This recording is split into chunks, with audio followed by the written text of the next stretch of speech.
Hey guys, this is Ben. Welcome to the Hardcore Punk Project here on the X. Today we have the Dabs, an alternative stoner rock band from Edmonton, Alberta. The members are Jeremy Dabs, real name Jeremy Simmons, Zach, and Tyrell. So this is Jeremy right here. How are you doing? I'm doing great. How are you? I'm great as well. So let's get started, I guess. Sure. First off, you okay with a teen interviewing you? Oh yeah, for sure. That's awesome. All right. Can't find much about you guys. You gotta get on social media more. That's right. We've been lagging behind for a few years now. What made you choose the album name for your newly released album, The Cave Singer's Psychic Dismemberment, of all things? Actually, we were all had a friend, and she was a really beautiful singer, and she was always hanging out alone in this room, and it was almost like a cave. And we kind of named the album and that title track after her, and we dedicated it to her as well. Um, Mhm. yeah, and so it was kind of we watched her psychic dismemberment in real time. Wow.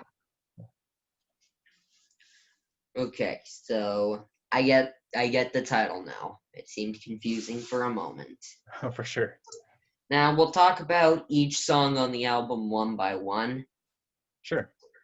Labeling them in order from the Dropbox was a pain. Oh yeah. But first song is Dante. This song gave me Screamin' Jay Hawkins vibes of all things. You remember his song I Put a Spell on You? Yeah, for sure. Yeah, I do remember that. Was he one of your influences? I've heard that song a few times, but I wouldn't say it was an influence. Okay, Yeah. that okay. Next song we have is Nullify, which is a song that I played before on my show and I really liked it a lot. Oh, thank you. Yeah, it's one of my favorites too. Yeah, what's this song about? This one here is about uh trying to believe in the occult even though you don't believe in it. Trying to think of a new way of looking at things and and trying to push your limits every day to change your perspective on one thing every single day. Okay. I also forgot to ask what Dante was about because it was a bit rushed. But yeah, what's that song about? Oh, Dante is about kind of a struggle with being alive in a way. It's kind of a darker song, and it's it's just like an anthem for trying to push on in the world, keep going. All right. Okay, what are your hobbies outside of music? I like to bike ride a lot. I go for a bike ride every day for a couple hours, and I'd say that's one of my biggest hobbies. I'm also um, a glass blower, so I've been doing that as a hobby here and there. And and right now, actually, I'm really trying to focus on recording a lot of local bands and trying to get their music out there too. So kind of run a record label, so to speak. Yeah, that's nice. I used to bike ride a lot myself. Oh, Hurt my awesome. shoulder bad, and then I quit. Oh well, how's your shoulder doing now? Yeah, better. It's also due to the smoke. Oh yeah, for sure, definitely. Okay, track three, Razor is also the shortest song. Is this your spin on a punk song? Yeah, that's a good way to describe it. I think we were trying to write something a little bit different than we usually write, and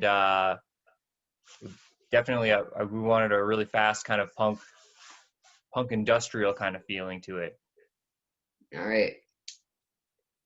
And more screaming Jay Hawkins vibes. I think you two have a similar vocal style. Yeah, I'll have to look him up and explore more of his stuff. Yeah, warning though, I put a spell on you. The original is written with copyright claims. Oh, gotcha. Yeah. How did the band members meet? uh, well, I met our bass player Zach 10 years ago, and I was jamming with a group of people at the time, and I used to have to drive out to a farm, and I found Zach living in a chicken coop. And that's how me and Zach, and we've been playing music together ever since. And Tyrell, the drummer, I actually met him 20 years ago working at McDonald's, Mm, and we've been best friends ever since. And I was really lucky because he's in a lot of projects around Edmonton. So when I asked him to join the Dabs 5 years ago, I'm really grateful that he said yes. right. A chicken coop of all places, though. Yeah, chicken coop. It's so funny. Yeah, and well, you got to go where the rent is cheap, right? So Yep, that's that's why living under a rock is the best place because rent is cheaper. yeah, exactly. Have you supported any charities or do you support any? Yeah, we actually play a lot of charity shows in a year. More charity shows than regular shows. Every single year, we've been playing the March of Dimes, which raises money for people living with disabilities. And then, Right. and we also run a big festival. Our biggest show of the year is every November, and it's we call it Tea Fest, and it's actually our drummer Tyrell puts it on. And every single year, we've been raising over $5,000 a show sometimes. Wow. And it all goes That's to sorry, it all goes to the Alberta Cancer Research Foundation. that's a lot of money and for a good cause too. Sure. Okay. Track four, Maretta. I thought it was gonna be a calm song, but then you proved me wrong. That's right. That Yeah, was let's kind of the sneak feature of that song. We wanted to throw in something totally different in the middle of it. yeah. What's that song about?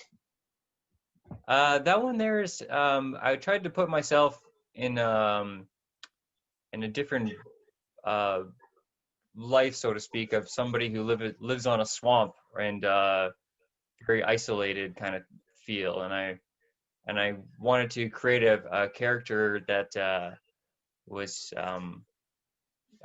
pretty paranoid and had given up on society and just wanted to go watch UFOs and things. Mm, all right then. Bit of a rant here. You know, it's actually quite tough being a kid and teen and wanting to go to concerts and shows in Canada. There Yep, is not enough all ages shows. I think bands should be able to start. I think bands should be able to start playing at schools or community centers or small arenas like back in the day, after COVID, of course. People that's getting out to enjoy local bands. What do you think? I think that's a great idea. I think that's actually what what we've actually strived to go and do, because the all ages shows, those are the shows that most people go out to nowadays anyway. Um, Whenever we've played shows at a bar, it's kind of disheartening when it's 2 a.m. and there's only 10 people there to see you. But all of our all ages shows, it's really, those are some of our best shows when you get 40, 50 younger people there all enjoying it, and they also really appreciate it more, I feel, and that's really makes those shows worth it a lot Yeah. more for us. Last show I went to see, well, actually, I think it was Sum 41 and the Offspring at Dinosaur Pileup in December last year. Yeah. Oh, awesome. Yeah, my drummer Tyrell, one of his favorite band is actually Sum 41. Surprised I didn't see him there. Yeah, well, good, only because we're in Edmonton, so yeah. Yeah, and it was here in Kamloops, so. Yeah. Okay, track 5, the Cave Singer Psychic Dismemberment, the title track. Finally, it's a damn calm song. I was waiting for it to get Yeah. heavy and it didn't. What the hell? Yeah, that one there is it started off as just a trying to create something very special, kind of a progressive rock kind of style song. and it ended up being a dedication to our friend, and it went into just a more from our heart instead of our gut kind of thing. All right. Other artists you listen to or like? Oh yeah, for sure. I really like a band called Unwound. From they were actually notable for playing a lot of all ages shows throughout the 90s, and that's where they got a big fan base. I also like a lot of mainstream bands like Queens of the Stone Age, Nine Inch Nails. We're all the whole band were big Caius fans, which is a stoner rock band. Uh, and I also one of my favorite artists is Mark Lanigan, and he's a really talented songwriter that I've been listening to my whole life. All right.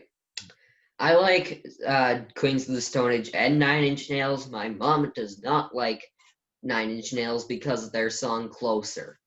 Oh, yes, sometimes, but you know what? You play it enough times, and maybe it'll grow on her. She doesn't like the chorus, but that's all. Right. Okay. Yeah. What's your favorite genre of music? I love heavy rock. Um, that's not my thing. I was never drawn into metal until very recently, but there was always a place where I loved heavy psychedelic rock. Okay. I kind of similar to you. I like heavy metal rock, that kind of stuff. Right on. Yeah. I sometimes listen to techno music when I like to, just because of the drum beats, because I'm a drummer. Oh, awesome. Yeah. And it's good for certain things, doing certain activities. So sometimes you don't want words or something too. Yeah. Track 6, The Death of Tesla's Pigeon. By Tesla, do you mean Nikola Tesla, the scientist who invented the Tesla coil? I do. Yeah. There was always a story I read about Nikola Tesla where he actually had a pet pigeon, and he would talk to the pigeon almost like it was uh, like an evolved evolved being of some sort. And one day the pigeon died, and that's actually when Tesla kind of stopped working on all of his projects and stopped being a success, which I thought was kind of a neat story that no one knew about. Right. I mean, Tesla was a weird guy in general. He had a phobia about women's earrings, and he believed he came from Venus. Oh wow, yeah, that's right. That's what I liked about him as well. He's a great Mhm. thinker, but also very weird. Female artist who you would like to collaborate with is, and it has to be a country artist too, even though there's not many. Oh well, hmm, uh, geez. I guess if I could time travel, I would collaborate with Loretta Lynn. Mhm. That's where I Uh, would. okay, female artist that isn't country you would like to collaborate with. Oh, I'd swim across the ocean for PJ Harvey. She's amazing. Never heard of her, but I'll take your word for it. Sure, yeah. You like. I think you might like her, so you should check her out. Yeah. Track 7, Miku, a Japanese name of all things. What's this song about? This one here was an attempt to write something a little more poppier on the album, and it's named Miku because I got this guitar pedal that was called Miku Stomp, and it turns your guitar tone into a Japanese pop singer. And so What? the solo in there is actually the Miku pedal, and it's pretty funny. I don't know what the solo is even saying in Japanese, but it's there. I don't care either, because all the weebs who like this kind of music will be all over that. For sure. Yeah. Yeah. Have you done any touring? Yeah, we've toured BC, and we've toured a few places in Saskatchewan. We mostly do. We're kind of situated in Edmonton, where it's a bit harder to do the full tour without costing a lot of money. So whenever we get asked to do a festival in our neighboring provinces, we'll go and do it. All right. You have done touring then with who? Like other Um, artists? yeah, notably the I would say the most successful artist that we've toured with is just Lucid Afterlife, which is kind of like they were kind of a Rage Against the Machine type Hmm. band. Yeah, and So like the kind of politically orientated rap rock, kind of that yeah, stuff. yeah, exactly. Yeah.